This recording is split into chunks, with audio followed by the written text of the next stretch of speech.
A Q3 littered with Mercedes-Benz bodywork was the result of both Lewis Hamilton and then minutes after the restart of the session, George Russell taking turns to have collisions with the barriers of the Red Bull ring.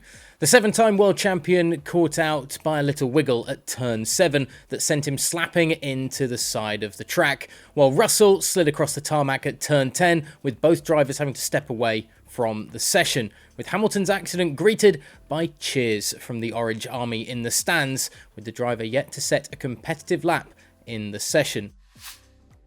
Russell was in P5 before his error, stopping the session with 2.5 minutes remaining, but that meant there was still time for final runs. At that point, Max Verstappen was the session leader, a tenth of a second clear of the two Ferraris of Charles Leclerc and Carlos Sainz.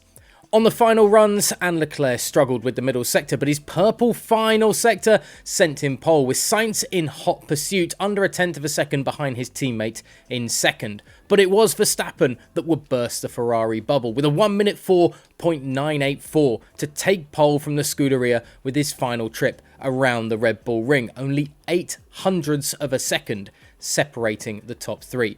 Sergio Perez would go fourth, while George Russell would hold on to his fifth spot on the grid. Esteban Ocon's Alpine was sixth, and the two Haas cars of Kevin Magnussen and Mick Schumacher 7th and 8th, Fernando Alonso 9th, and Lewis Hamilton wrapping up the top 10.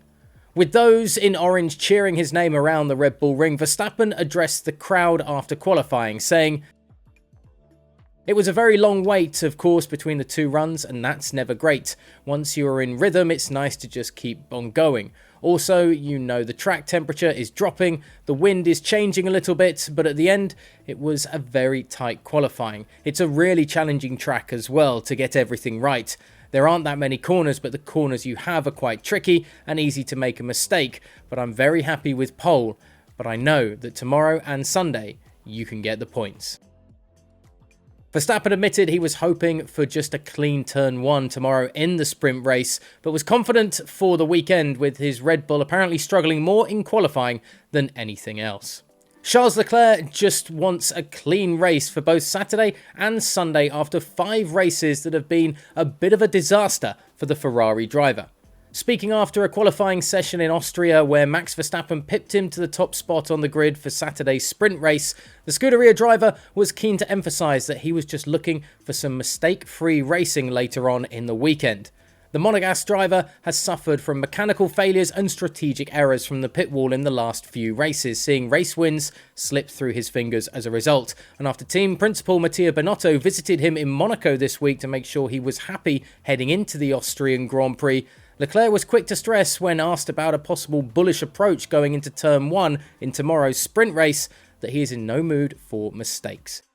"I just want to have a clean race. Obviously, there's been 5 races that it's a bit of a disaster on my side, so I just hope that everything will go clean and we can finally score the points we deserve." The points will be vital as well, with Leclerc 43 of them behind Verstappen in the Drivers' Championship standings, but with 8 on offer for the winner of the sprint race and the usual haul for Sunday's Grand Prix as well, a couple of wins ahead of the Red Bull driver would do wonders to the Ferrari Man's Championship Challenge. And you can follow that challenge and of course all the action this weekend over on GPFans.com.